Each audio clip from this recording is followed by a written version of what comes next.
14th question என்ன சொல்லிருக்காங்கன்னா we spend வந்து என்ன 15% as monthly income on house rent சொல்லிட்டு 60% on rest வந்து என்னன்னா house hold expenditure. if he save வந்து என்னன்னா 2210 ரூபா வாட் இஸ் மந்த்லி இன்கம் சொல்றாங்க. இப்போ என்னன்னா நம்மளுக்கு எல்லாமே பர்சன்டேஜ் தான் இருக்குல்ல. இப்போ பாருங்க we spend எவ்வளவு 15%. நான் வந்து என்னன்னா 100% அப்படின்னு ஃபர்ஸ்ட் எடுத்துக்கிறேன். ஸோ இதுல என்ன பண்றாங்கன்னா 15% வந்து என்னன்னா எதுக்கு ஸ்பெண்ட் பண்ணிட்டான், இவனோட மந்த்லி இன்கம், அதாவது அவனோட மந்த்லி இன்கம் ஹவுஸ் ரெண்டுக்கு கொடுக்குறான். சரி, இப்ப 60% ஆன் த ரெஸ்ட் அப்படின்னு சொல்றல, இதுதான் நீங்க பார்க்க வேண்டிய வேர்ட். சரிங்களா, அவன் ரெஸ்ட்னு சொல்லும் போது என்னன்னா இந்த 100% 16 எடுக்க கூடாது. அதாவது நார்மலா 100% 15% போச்சுன்னா எவ்வளவு, 100%ல நம்ம 15% கிடைச்சிட்டோம் அப்படின்னா 85% வரும் தெரியுங்களா. இந்த 85%ல வந்து என்ன அப்படின்னா 60% பார்க்கணும். இந்த 85%ல வந்து என்னன்னா 60% வந்து என்னன்னா பார்க்கணும். அதாவது என்ன மீன்ஸ் 85 வச்சுக்கோங்க, அதாவது 85 இருக்கு, 85ல வந்து என்னன்னா 60% வந்து என்ன 60% ஆஃப் 85 அப்படின்னு பார்க்கணும். சரிங்களா, இது நம்ம எப்படி பார்ப்போம். ஸோ 60 இருக்கும், டிவைட் பை வந்து என்ன அப்படின்னு பார்த்தா 100 போடும், இன்ட்டு வந்து என்ன 85 போடும். இதை நம்ம அடிச்சோம் அப்படின்னு பார்த்தா நம்மளுக்கு என்ன வரும் பாருங்களா.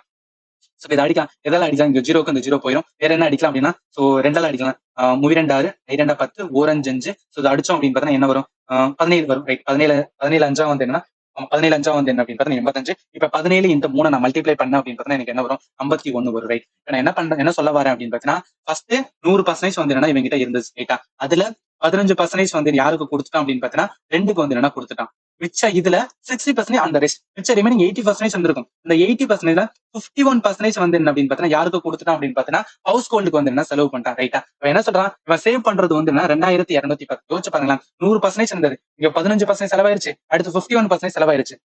15% பிளஸ் 15% வந்து செலவாயிருச்சு. இது ரெண்டையும் கூட்டினா எத்தனை பர்சன்டேஜ் ஆகுது, 66% ஆகுது. இப்ப மொத்தம் 100%ல வந்து என்னன்னா 66% நம்ம கழிச்சோம் வச்சுங்க, எவ்வளவு பர்சன்டேஜ் வரும், 100% இருக்கு, 66% நம்ம கழிச்சோம் அப்படின்னா 34% வரும். அந்த 34% தான் வந்து என்ன அப்படின்னு பார்த்தீங்கன்னா அதுதான் நம்ம சேவ் பண்றதா இருக்கும். 2210 அப்படின்னா 100% வந்து என்ன எவ்வளவு, இதுதான் வந்து கேள்விங்க. இப்ப நான் இந்த இடத்துல தெரியாதனால எக்ஸ் வச்சுங்க, கிராஸ் மல்டிப்ளை பண்றோம்னு வச்சுங்க, நம்மளுக்கு எக்ஸ் என்ன வரும், எக்ஸ் இஸ் ஈக்குவல் டு, இப்ப அப்படியே பாருங்களேன், 2210 இன்ட்டு 100 டிவைட் பை வந்து 34 வரும். ரைட்டா, இப்ப நம்ம அடிச்சோம்னா இதுதான் வந்து ஆன்சர். இதை நீங்க டிவைட் பண்ணி பாருங்க, டிவைட் பண்ணா நம்மளுக்கு ஆன்சர் கரெக்டா வந்து 65,000 வந்து 6500 அப்படின்னு வரும். சரிங்களா, சோ அப்ப கரெக்டா ஆன்சர் சொல்லலாம், ஆன்சர் வந்து 6500. இது நீங்க புரிஞ்சுக்கிற வேண்டியது இதுதான். 100% இருக்குல்ல, 15% போயிருச்சுன்னா அதுக்கப்புறம் வந்து 85% இருக்கு, அதுல 60% வந்து நீங்க பார்க்கணும்.